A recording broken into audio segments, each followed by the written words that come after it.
Detroit Chamber attendees, and it's great to be here. You know, they wouldn't let me speak last year. I was speaker. They wouldn't let me speak. They wanted me to speak in the pool house at 8 a.m. I said, I'm not doing that. They brought me up this year. They gave me 10 minutes. I said, okay, I'll come up and speak. And I really, you know, it's interesting. Your theme is a quest for common ground. It's kind of interesting. You know, I see a lot of the politicians up here saying all the right things about common ground, but in reality, we don't see any of them actually accomplishing common ground. The one exception I would say to that has been my work with Governor Whitmer, where, you know, sometimes in Michigan, I think the rhetoric gets a little heated. There's a lot of noise, but you've seen Governor Whitmer and I actually achieve common ground. And I'm pretty excited, you know, now we had, by the way, you guys don't hear this in the press, we had 41 House Democrats, that's 78% of the House Democrats vote against funding a new fighter mission at Selfridge. Of course, all of them want to attend the bill signing at 3 o'clock, don't they?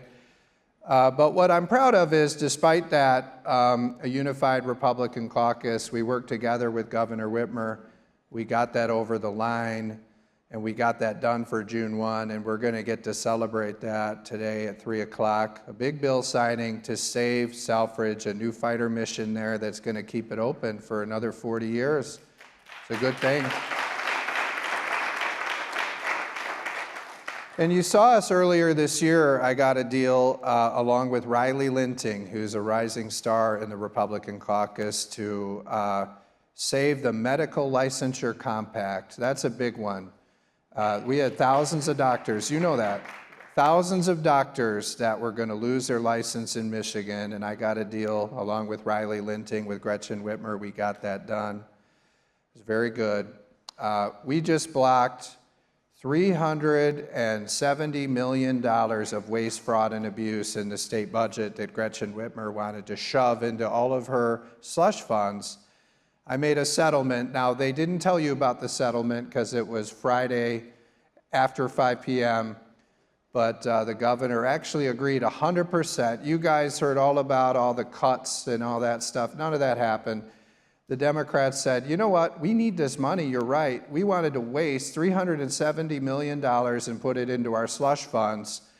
But you're right, we need that money for the budget this year. So we made a settlement deal. I sued every department in state government. They made a deal. They gave us 100% of what we asked for in the lawsuit.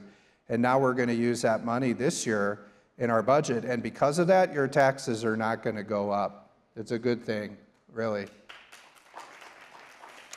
So I just want to lay out, you know, last year, a lot of these naysayers, many are lobbyists, many are in the media, a lot of them are Democrat politicians.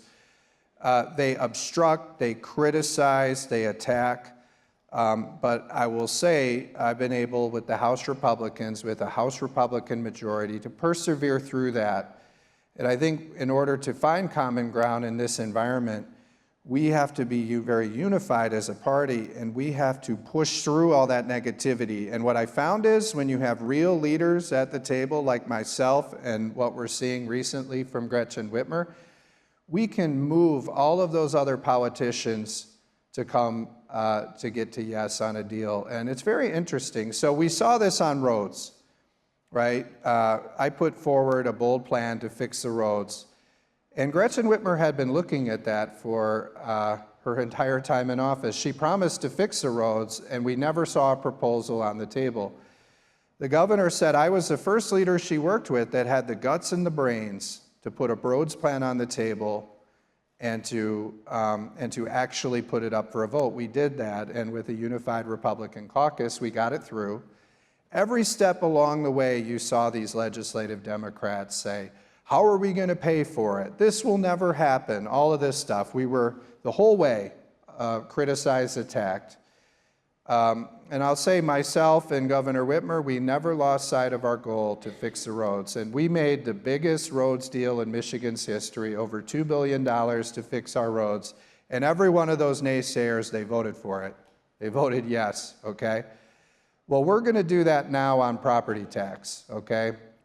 You saw last week the House Republicans move with one courageous Democrat, Karen Whitsett, someone that actually represents Detroit, unlike the rest of them.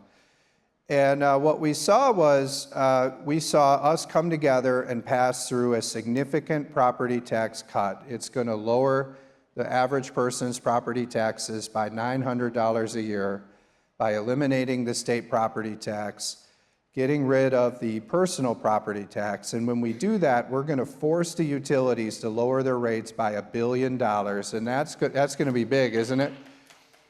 And that's going to be big, $1 billion. That's going to wipe out the last 3 years of their rate increases, is what it's going to do. We're going to give that back to the ratepayers, and then we're going to freeze their rates for at least 2 years to help bring down the cost of energy bills. We're going to get rid of the real estate transfer tax, which is increasing the cost of real estate transactions. And we're going to end this pop-up tax, which is every time you buy or sell your home, the taxes double or triple. It's really hurting development in many of your local communities. We're going to do that as well. And you see this, I'm facing the same thing up here. All these people that say they're for common ground and civility are hating on our plans, they're negative on our plans, they're saying every reason in the world, how are you going to do this? And we're just pushing through.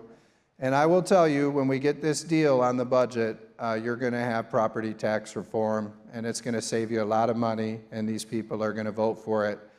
Just like we did last year on roads, just like we did on heat, the Hall Ethics Accountability and Transparency Plan, which is the biggest transparency change in Michigan's government. We made the politicians put their names on the pork spending. They didn't want to do that. And we said, your organizations, your funding must exist. That was hard for a lot of people. You remember they were funding organizations that didn't exist. They would just pay the startup costs. You guys would, the taxpayers. We did away with that. And the biggest one, which they hated, it must help your district. They were just doing these for the lobbyists, and they weren't doing it for their district. We're going to fix that. We did that with heat. And we got no tax on tips, overtime, and Social Security done on your state taxes to really amplify President Trump's working families tax cut. And we made the government smaller last year. That's something that hasn't been done ever, where the budget was smaller than the year before. And we're going to do that again this year with significant property tax and utility relief for you. I do want to also remind you the importance of this Republican House majority. You know, I think we do a lot of the dirty work for you guys while you guys go out and talk about civility and common ground. You know, these Democrats, they want to ban independent contractors in the state. They've introduced the bills to do that, and we're blocking those. That would be very bad for all of you, Detroit Chamber. They want to allow every local government to have a new minimum wage and their own labor laws. We're blocking that.